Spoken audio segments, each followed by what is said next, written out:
Assalomu alaykum hammaga, sizlar bilan proktolog jarroh Shirinovman. Bugungi aytmoqchi bo'lgan mavzumiz sizlar bilan ich qotishda o'simlik tolalarining ahamiyati, nima uchun ich qotish kelib chiqadi, shular haqida gaplashmoqchimiz. Hamda o'simlik tolasi nima degani, shu bo'yicha gaplashamiz. Shu paytda aytib o'tishimiz kerakki, insoniyatni paydo bo'lgandan buyon hozirgi kunga kelib oziqlanish haligi nimamizni oziqlanish odatlarimizni bir aytib o'tadigan bo'lsak, oxirgi 100 yilda sanoatlashish juda kuchayib ketganligi uchun inson tayyor oziq-ovqat mahsulotlarini iste'mol qiladigan bo'lib qoldi. Ya'ni siz magazindan tayyor non sotib olasiz, shirinliklar olasiz yoki makaron mahsulotlari olasiz yoki boshqa xil qand yoki masalan shokolad deymizmi, umuman tayyor mahsulot olib iste'mol qilasiz. Konserva deysizmi, haligi go'sht mahsulotlarimi, hammasini ko'proq tayyor olib qabul qilamiz, chunki biza uni o'zimiz tayyorlashga vaqtimiz bo'lmaydi. Ishlik odam hamma ishlaydi, boshqa qiladi. Sivilizatsiya degani shu. Sivilizatsiya bo'lgandan keyin iloji yo'q, shu narsalarga vaqt ajrata olmaysiz. Lekin bundan bor yo'g'i bir 50 yil oldingi nimani eslasak, agar 50 yil oldin qanaqa ovqatlanardi odamlar yoki borinki 100 yil oldin qanaqa ovqatlanardi. Masalan, yaqinlargacha o'zimiz ham bilamiz, men o'zim ham yeganmiz, iste'mol qilganmiz. Tegirmonda unni tortib kelib, yirik kepaklik un bo'lardi, qora non yopib yer edik o'shani. Juda shirin non bo'lardi, to'g'ri, uni pursildoq, yumshoq bo'lmasdi-yu, lekin shirin non bo'lardi, kepagi qalin, po'sti ko'p edi. Endi shu yerda qarang, undan oldingi holatda mevalarni xomlarini iste'mol qilgan odamlar, misol uchun bundan 100 yil oldingi ovqatlanishni tasavvur qilsangiz, hech qanaqa tayyor mahsulotlar bo'lmagan. İnsanlar o'sha daladan uzib kelgan ovqatini pishirib iste'mol qilib yevergan. Endi shu narsa kelganda mana bugungi kunda o'simlik tolalaridan biza butunlay nima qildik? Yana bu oziq-ovqat texnologiyasi, oziq-ovqat haligi industriyasi natijasida o'simlik tolalari nimadan ratsionimizdan chiqarib tashlanyapti. O'simlik tolasi nima degani? O'simlik tolasi bu o'simlikni tarkibidagi maxsus nima qismi bo'lib, bu ko'pincha o'simlikni haligi po'stida bo'ladi yoki haligi tayanch sistemasida, barglarida bo'ladi, haligi uzun-uzun novdalarda bo'ladi. Mana bu o'simlikni ushlab turish vazifasi. Bu o'simlik tolasi deb aytamiz. Bu oddiy misoli mana bug'doyni ustidagi qobig'i, kepak deymiz biz. Mana kepak deb aytamiz, hamma biladi. Misol uchun chorva hayvonlariga, qo'y, echkilar, mollarga kepagini beramiz u ichkaridagi shirin joyini o'zimiz yeymiz. Mana shu kepak o'simlik tolasi hisoblanadi.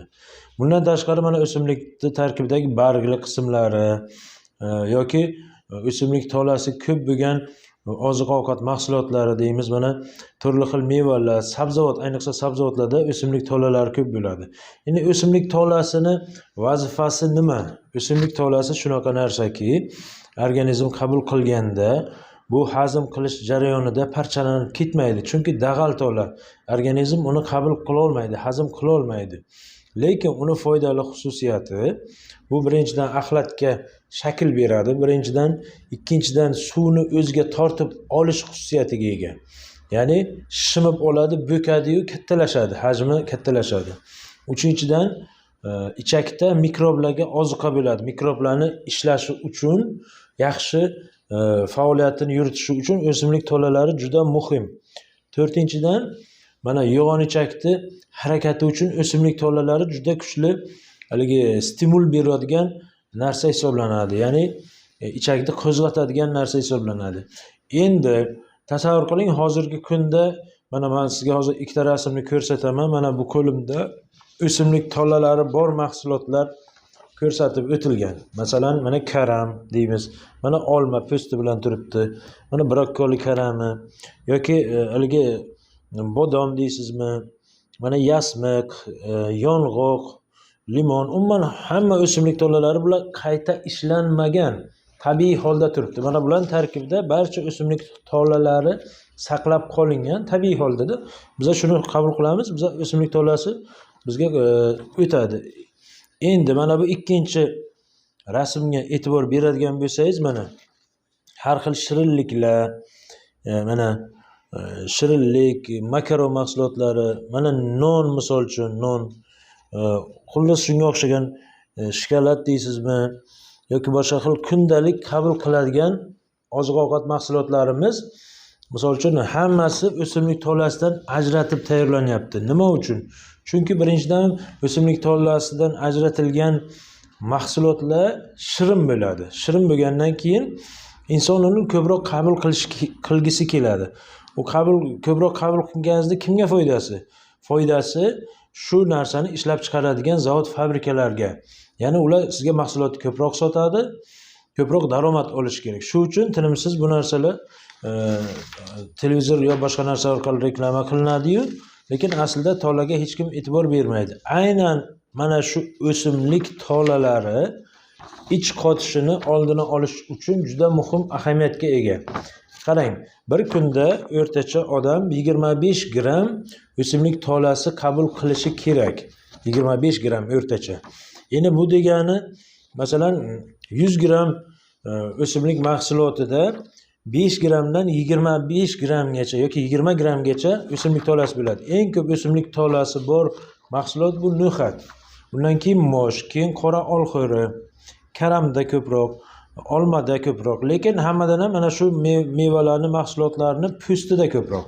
Shu uchun biz harakat qilishimiz kerakki, ko'proq mana bunaqa o'simlik tolasi bor mahsulotlarni qabul qilishimiz kerak. Ana shunda bizda ich qotish degan narsadan qutulishimizga ko'proq nima bo'ladi.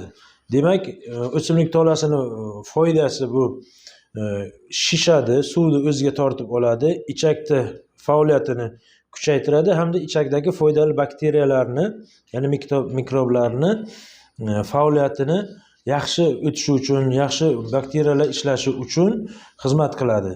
Parchalanish natijasida bakteriyalar uchun kerakli oziqa bo'lib hisoblanadi. Shu bilan birga o'simlik tolasi ayrim vitaminlarni so'rilishiga yordam beradi, xolesterinni kamaytiradi, qonda qand miqdorini ham kamaytiradi. Shu uchun biz yeydigan mahsulotimizda har bittasini agar e'tibor bersak, o'simlik tolasi nima deb o'qib chiqib, shunga qarab ovqatlansak, birinchidan ich qotishni ham oldini olgan bo'lamiz, xolesterin miqdorini ham kamaytirgan bo'lamiz, qonda qand miqdorini ham kamaytirgan bo'lamiz. Va nihoyat mana bu foydali mikroblarni ichak tarkibidagi ko'payishiga ham xizmat qilgan bo'lamiz. Mana shu narsa. Chunki hozirgi zamondagi barcha magazin peshtaxtasidagi turgan mahsulotlar o'simlik tolasidan ajratib olib tayyorlangan. Masalan, shokolad, masalan, makaron, masalan, non, masalan, boshqa xil shirinliklar, hattoki o'sha guruchni ham to'g'ri nima po'stda olib tayyorlangan bo'ladi. Yoki oqqan yoki shakar. Umuman hamma mahsulotlar upakovka qilingan deyarli barcha mahsulotlarda o'simlik tolasi yo'q. Shu uchun o'qib ko'rishimiz kerak, o'simlik tolasi qayerda ko'p bo'lsa, o'sha narsani iste'mol qilishimiz kerak. Bu uchun ko'proq sabzavotlar, dukkaklilar iste'mol qilishimiz kerak.